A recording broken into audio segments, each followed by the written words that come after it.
Muchas gracias.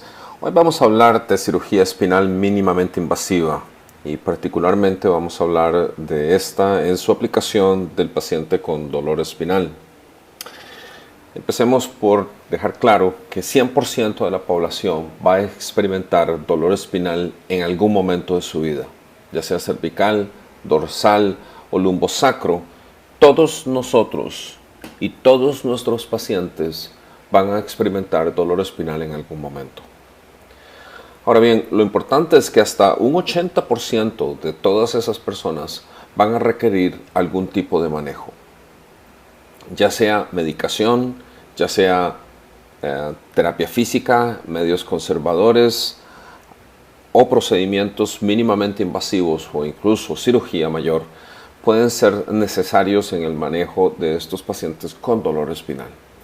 Así que todos nosotros tenemos la obligación de estar al día con las técnicas y con el manejo del paciente con dolor espinal para poder atender a esta población tan importante y tan grande que va a experimentar y que va a requerir tratamiento para el manejo de su dolor espinal en algún momento de la vida. Empecemos por dejar sumamente claro que el dolor espinal invalida. El dolor espinal limita a la persona y la obliga a aislarse de su vida normal y dejar de lado su vida normal e incluso su trabajo. El dolor espinal puede ser sumamente invalidante. También el dolor espinal puede llegar a desesperar. El dolor severo, constante, pobremente manejado o mal manejado, produce desesperación en el paciente. Es una angustia terrible levantarse con dolor, pasar todo el día con dolor y acostarse con dolor. Y además este dolor constante puede llegar a deprimir.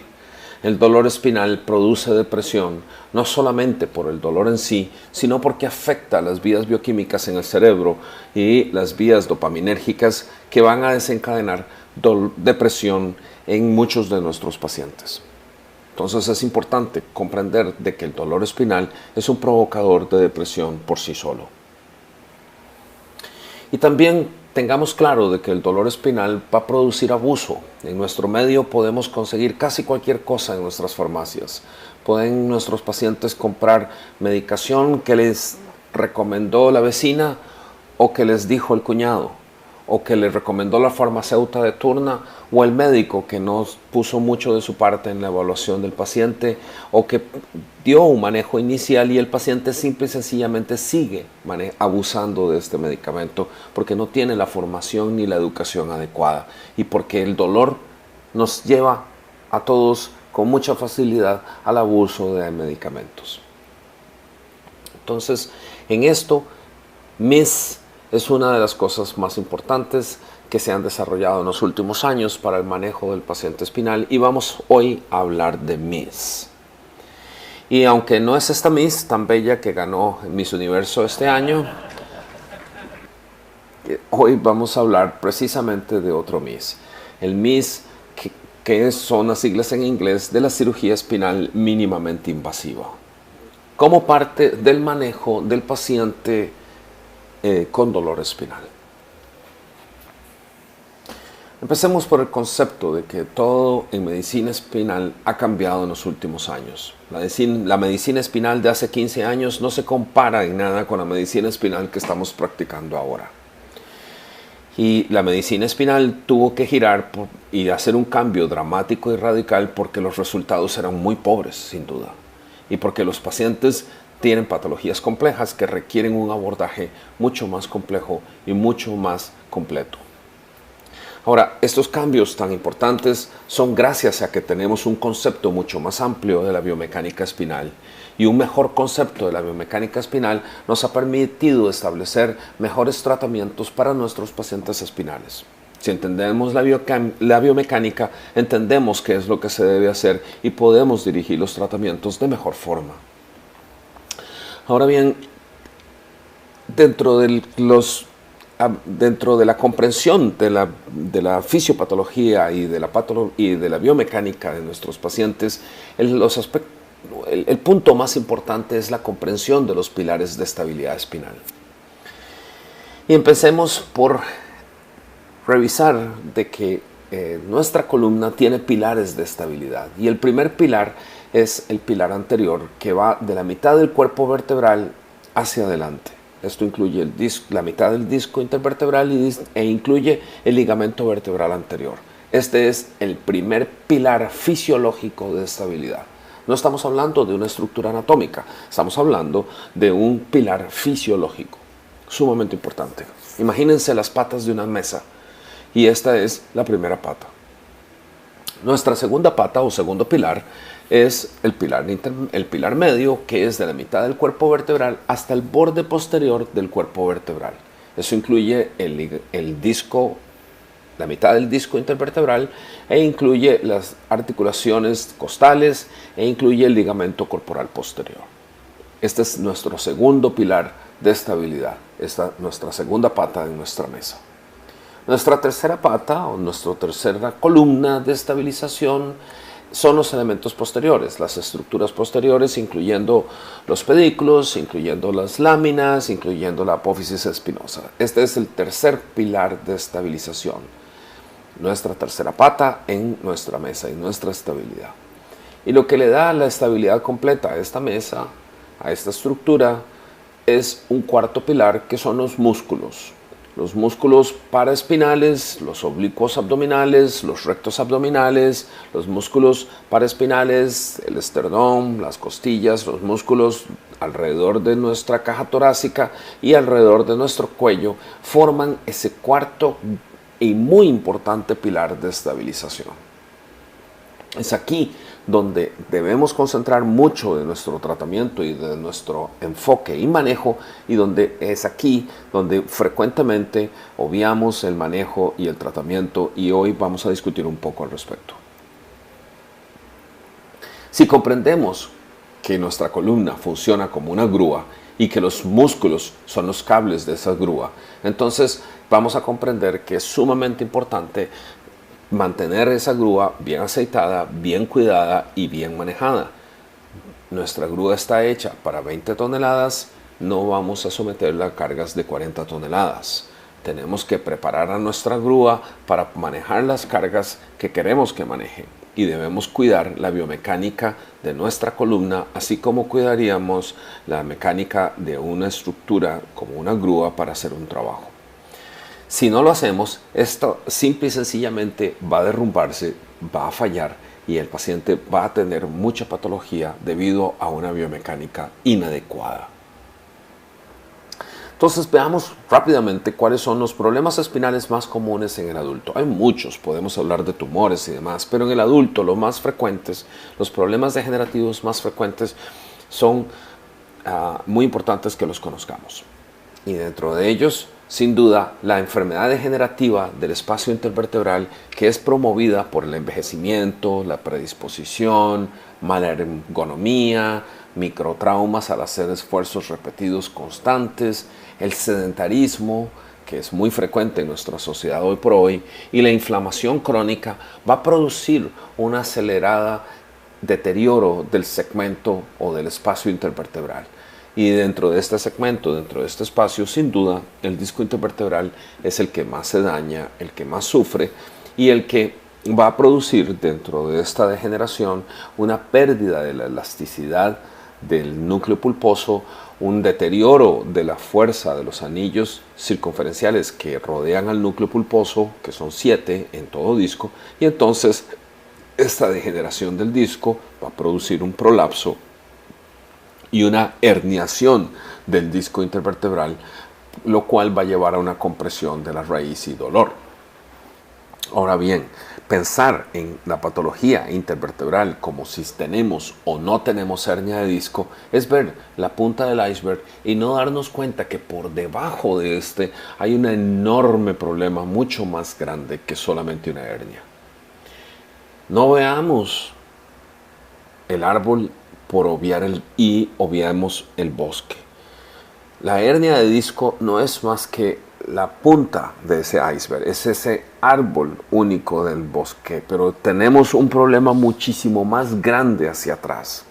Ese árbol enfermo que creemos que es nuestro gran problema, si lo cortamos y punto, no está resolviendo absolutamente nada si no atacamos toda la enfermedad de todo el bosque. Lo mismo, si solamente concentramos nuestra atención en la hernia y no concentramos nuestra atención en la degeneración de todo el segmento intervertebral, entonces no vamos a dar el tratamiento adecuado. Y eso era lo que pasaba en el pasado. Por eso precisamente la patología discal tenía tan malos resultados, porque no estábamos enfocados en resolver el problema originario, solamente en la punta del iceberg. Otra patología muy frecuente es la osteoporosis, muy frecuente en mujeres posmenopáusicas y sedentarias. Promueve o produce fracturas vertebrales que son más frecuentes que las mismas fracturas de cadera. La mayoría de la gente conoce de las fracturas de cadera secundarias a osteoporosis, pero no saben que los cuerpos intervertebrales, los cuerpos vertebrales también se fracturan, y más bien se fracturan con más frecuencia que las caderas. Estas fracturas van a llevar a deformidad de la columna vertebral, la cual va a tener implicaciones importantes en la capacidad cardiovascular y respiratoria de los pacientes, y a una pérdida de la estatura y a una cifosis progresiva que de nuevo va a ser parte del proceso de deformidad vertebral. La prevención de la osteoporosis es crítica y todos nosotros debiéramos de actuar en este concepto, precisamente en tratar de promover que nuestra población sea más activa, mucho menos sedentaria, para tratar de evitar osteoporosis, para tratar de prevenirlo. Estamos viendo más osteoporosis en hombres adultos en los últimos años debido a que tenemos una población cada vez más sedentaria. Ya no solamente está relacionado con factores hormonales en las mujeres, sino el sedentarismo en el hombre está también causando estragos. Y la población masculina con osteoporosis está acelerándose a un ritmo preocupante. Ahora bien, ¿cómo vamos a estudiar al paciente con dolor espinal? Bueno, pues desde luego el examen físico sigue mandando y sigue siendo crítico y sigue siendo el bastión más importante. Hacer un examen físico adecuado para descartar otras patologías asociadas u otras patologías similares que puedan provocar dolor de espalda, pero no dolor espinal, es sumamente importante.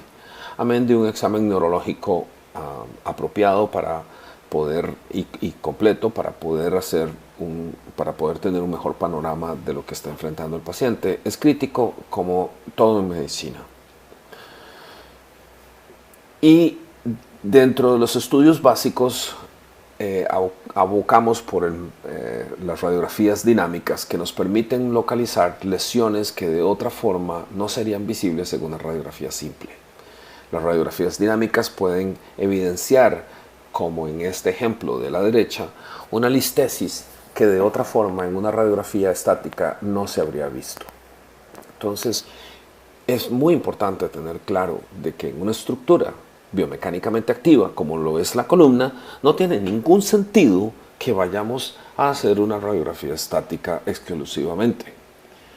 Entonces, soliciten estudios dinámicos a sus pacientes con dolor espinal y busquen listesis y lesiones dinámicas y problemas mecánicos de la columna en movimiento, porque lo que estamos estudiando es una estructura dinámica. Esto aplica tanto para columna lumbar como para columna cervical.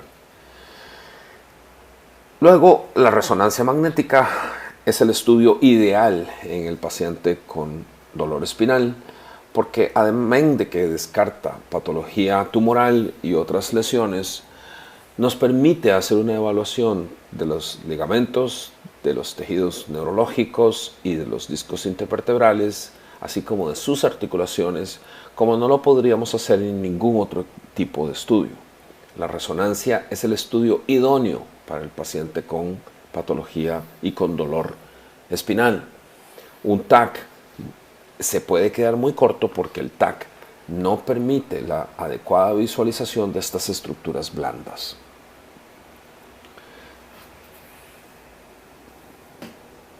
Y personalmente yo recomiendo la utilización del TAC solamente para pacientes en los cuales estamos sospechando fracturas espinales. Como parte de su evaluación, después de una resonancia magnética puede indicarse un TAC, pero no viceversa. Paciente con dolor espinal debe de estudiarse con resonancia magnética y radiografías dinámicas de la columna, particularmente del segmento que estamos evaluando. Queda solamente para una evaluación posterior en caso de fractura. Y la electromiografía, sin duda, no está indicada como estudio inicial. Aparte de ser un estudio doloroso y invasivo, no nos va a dar información apropiada para el manejo de nuestros pacientes y más bien nos puede confundir. Una electromiografía puede salir totalmente normal en un paciente con una franca hernia de disco y una compresión radicular. Entonces, obviemos el estudio del paciente con dolor espinal y electromiografías. No está indicado. Ahora bien, ¿cómo manejamos a estos pacientes? Bueno, pues el manejo del paciente con dolor espinal es escalonado. Sin duda no debemos de subirnos escalones y de brincarnos escalones cuando estamos manejando un paciente con dolor espinal. Debemos de empezar abajo en nuestras gradas e ir subiendo e ir cubriendo las diferentes etapas del manejo. Y de los primeros escalones, sin duda, el más importante es en el manejo conservador, son todos estos aspectos que vemos acá. El control de nuestros pacientes con dolor espinal requiere un abordaje serio sobre el peso de ellos. Pacientes con sobrepeso no pueden esperar estar aliviados de su dolor si no trabajan su peso y si no bajan de peso. Si la ergonomía en la oficina no es adecuada y si la ergonomía en el diario vivir no se vigila, pues es muy difícil controlar dolor espinal con medicación. El dolor espinal se maneja controlando también estos aspectos ergonómicos de la oficina, del trabajo y del diario vivir. El paciente con dolor espinal no debe fumar. El fumado acelera el deterioro de los huesos y acelera la osteoporosis y también acelera la degeneración del segmento intervertebral y de los discos intervertebrales. Dentro del manejo del paciente con dolor espinal, el ejercicio diario, la activación de los músculos es sumamente importante. La actividad física diaria es crítica y debe de instruirse a nuestros pacientes a hacer algún nivel de actividad física constantemente. Pero dentro de esta actividad física, nosotros recomendamos evitar el alto impacto y más bien promovemos natación. Natación es el ejercicio rey por excelencia en el paciente con dolor espinal. Cero gravedad o mínima gravedad en un ambiente de máxima flotabilidad. La natación produce ondas alfa cerebrales que además también van a llevar a músculo relajación profunda. Y dentro de los conceptos de relajación, también relajarnos es sumamente importante. Saber relajarnos es crítico en el siglo XXI y debemos enseñar a nuestros pacientes la importancia de relajarse apropiadamente y de aprender a hacerlo. Medios físicos, la aplicación ya sea de compresas frías en dolor agudo o compresas calientes en espasmo muscular crónico va a llevar a un alivio muy importante sin ningún efecto secundario adverso. Y sin duda, terapia física va a ayudar al control del dolor y al manejo de las contracturas y de las molestias crónicas de los pacientes.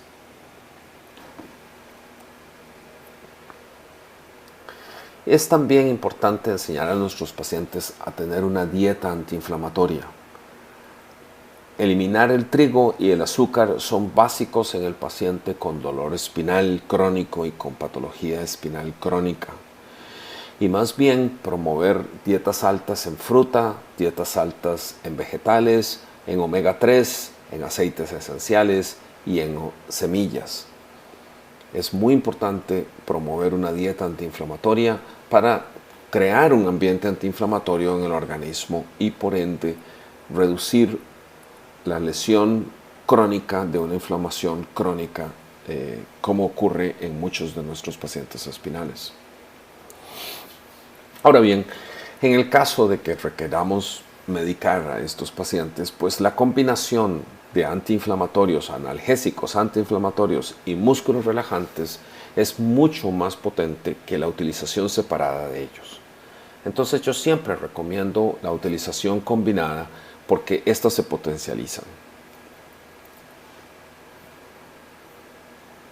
En ocasiones esto es insuficiente y debemos ya de utilizar antiinflamatorios espinales directos, pero hay que dejar sumamente en claro que esto es solamente parte del tratamiento, no es el tratamiento exclusivo. Debe ser parte del tratamiento para comprar tiempo, para desinflamar la columna y para que el paciente pueda trabajar y hacer ejercicio y tomar todas las otras medidas necesarias para cuidar de su columna. Pero cuando esto no funciona, no queda más alternativa que considerar cirugía espinal. Cuando ya hemos escalonado todas las gradas, pues existe la alternativa quirúrgica. Pero la gente, cuando hablamos de esto, entra en pánico. Y los mismos médicos y el mismo personal entramos en pánico porque hay historias de terror tremendas y tienen mucha razón. Montones de pacientes han quedado con lesiones peores o con dolor peor del original y tienen razón. Y la razón es porque estábamos haciendo las cosas muy mal, hasta hace muy poco. Pero todo esto ha cambiado y ha girado 180 grados. Y esto es lo que precisamente ha permitido el desarrollo de la cirugía espinal exitosa en los últimos años. Y dentro de este éxito está el desarrollo de la cirugía espinal mínimamente invasiva. La microcirugía y técnicas mínimamente invasivas permiten el manejo apropiado de los pacientes con patología espinal quirúrgica con excelentes resultados. La cirugía espinal mínimamente invasiva produce mínima disrupción de los tejidos sanos, menor periodo de recuperación y un menor costo. Al haber mucho menos disrupción, desde luego que va a haber menos sangrado y la recuperación de los pacientes es mucho más corta. Entonces veamos un ejemplo de cirugía mínimamente invasiva. Esto es visualizado a través de nuestro microscopio quirúrgico en una incisión de poco más de media pulgada. Introducimos el microscopio quirúrgico al área y nos permite ver este disco herniado que está haciendo compresión sobre una raíz.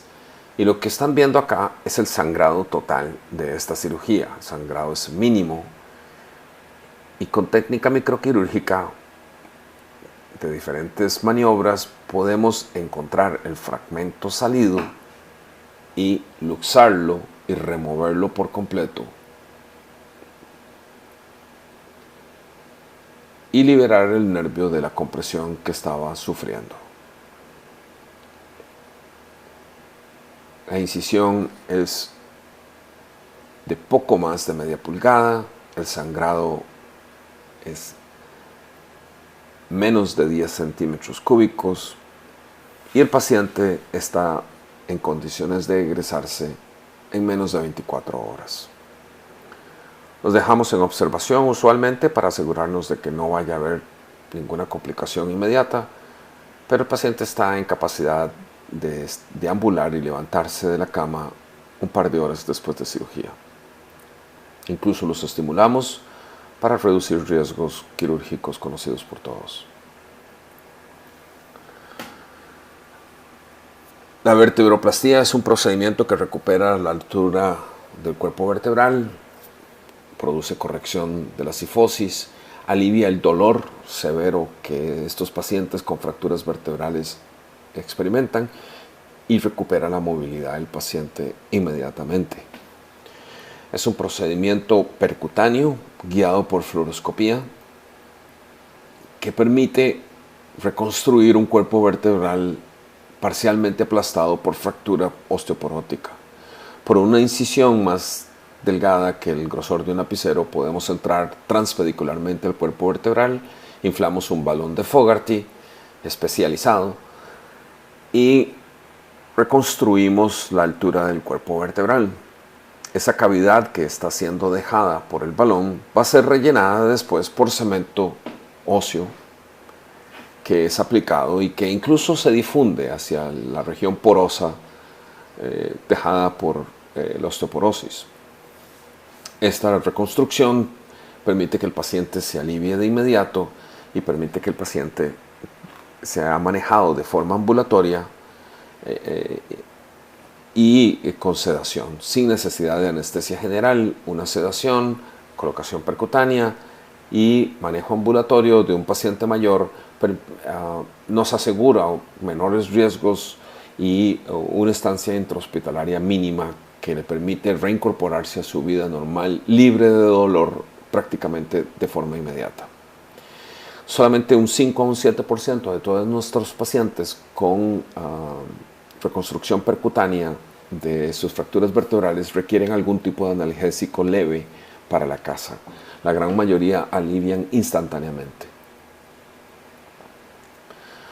Otra técnica mínimamente invasiva, muy en boga, es la cirugía artroplástica o la artroplastía del segmento intervertebral, que es la colocación de un disco intervertebral artificial para mantener el movimiento y mantener los rangos de movimiento del segmento intervertebral. Aquí lo están viendo en un disco artificial cervical. Este disco artificial cervical se coloca también por vía anterior, pero también lo podemos hacer en la región lumbar.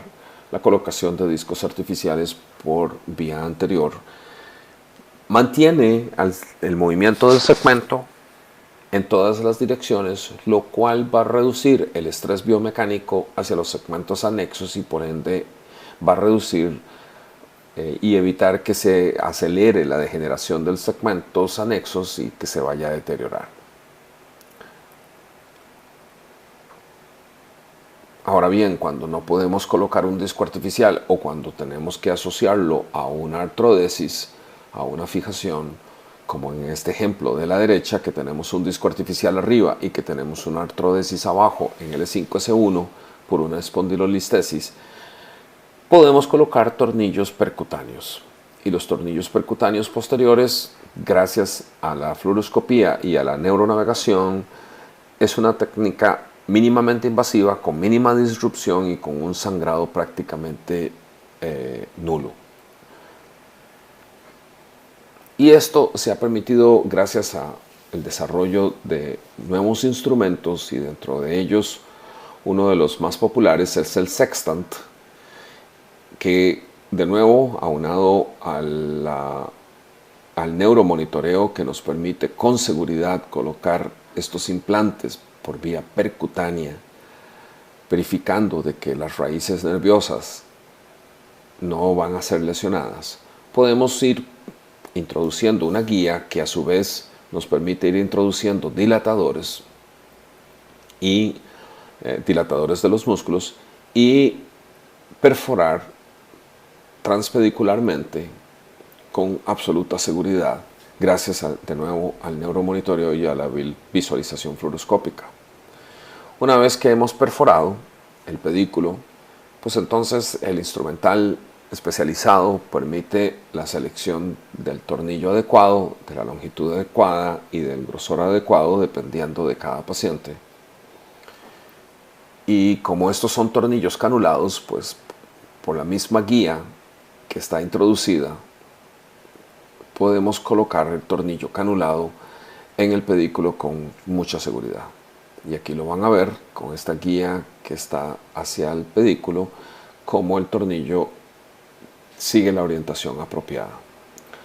Recuerden que todo esto es bajo visualización fluoroscópica y no tenemos visión directa de los tornillos y del instrumental, así que el equipo, el sextant, permite la alineación adecuada de las cabezas para que podamos introducir una barra entre las dos cabezas de los tornillos e incluso hasta 3 cabezas de tornillos si estamos haciendo una artrodesis más larga. El sextant guía con precisión absoluta la colocación de esa barra y además nos puede medir externamente el tamaño de la barra que tenemos que poner. Entonces quitamos la guía, como pueden ver acá, y colocamos la barra dependiendo de la longitud que haya medido el sextant, todo por vía percutánea. E incluso, como les decía, se pueden colocar en un sistema de 3 bases para doble artrodesis y doble instrumentación lumbar.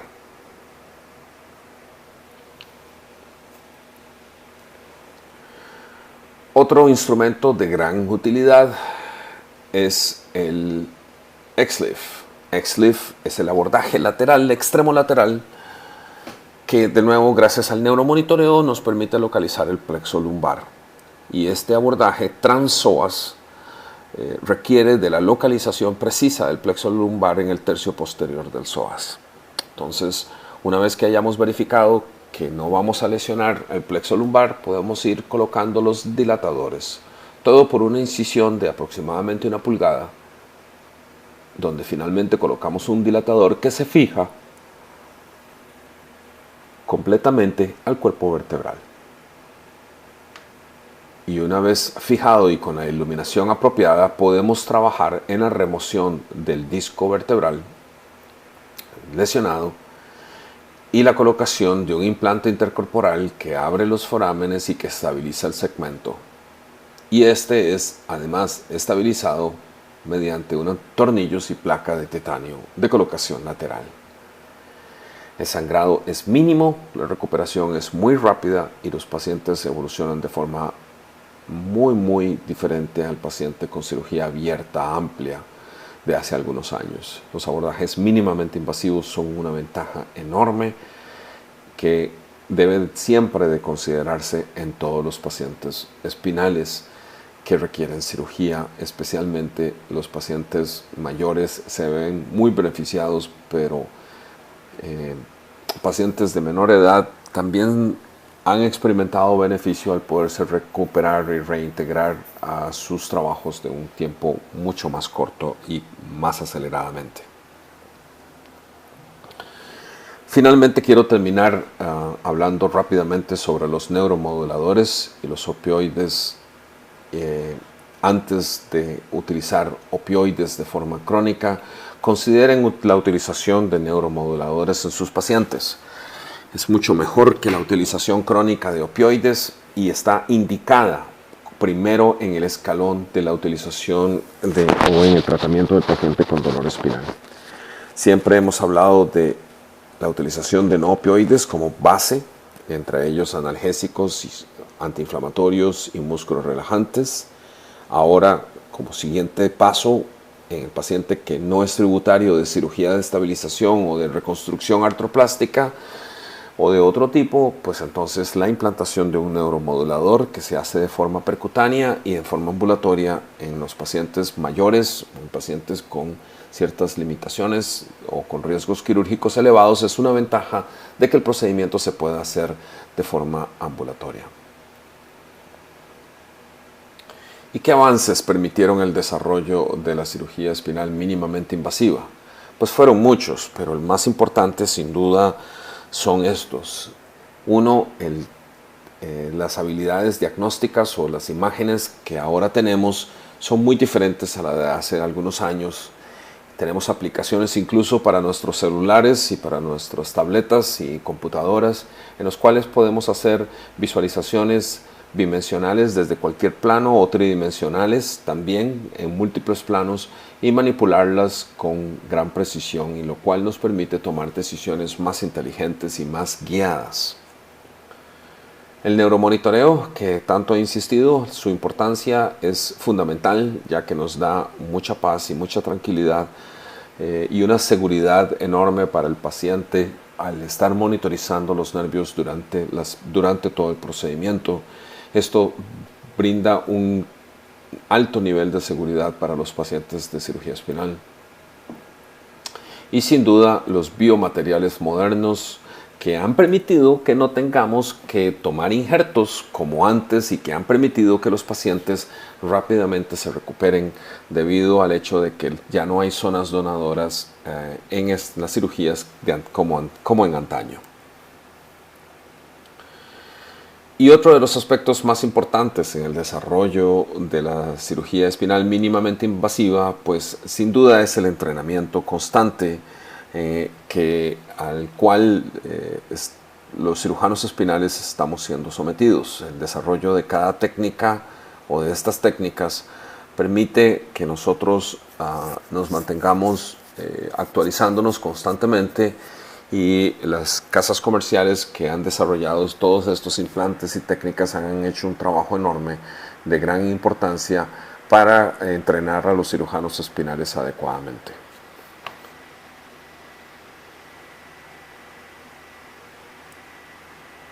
No olvidemos que el dolor espinal es muy caro.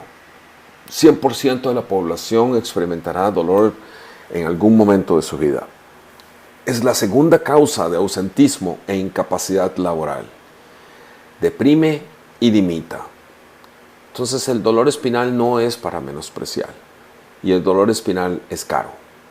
Y como es caro, debemos aprender a manejarlo adecuadamente. Quiero terminar por mostrarles a esta ballena que fue rescatada por este grupo de fotógrafos. Estaba atrapada por unas redes. Considero que todos tenemos una obligación en conservar y reciclar y proteger toda la vida sobre la tierra. Es nuestro deber ser conscientes de la importancia y de lo que podemos hacer por proteger a la vida en la tierra. Esta ballena estuvo atrapada por más de 1 hora y estaba muriéndose cuando fue rescatada por estos fotógrafos. Y luego pasó más de 45 minutos demostrando su agradecimiento por haberle removido estas redes que la estaban asfixiando. Estuvo saltando frente a ellos durante más de 45 minutos, expresando su agradecimiento, demostrando su inteligencia y su nobleza, al saltar a una distancia prudente, pero sin duda espectacular para todos los que estaban en ese pequeño bote. Es una vida inteligente, agradecida, que lo expresó con toda claridad para no dejar duda sobre la importancia del trabajo que habían hecho al salvarla.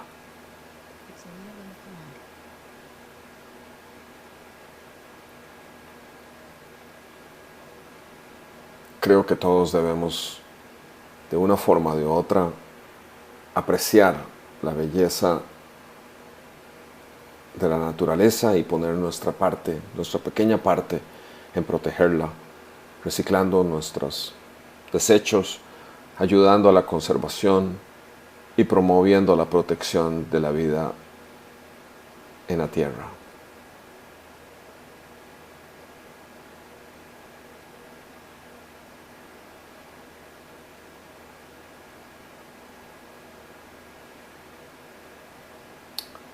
Muchas gracias.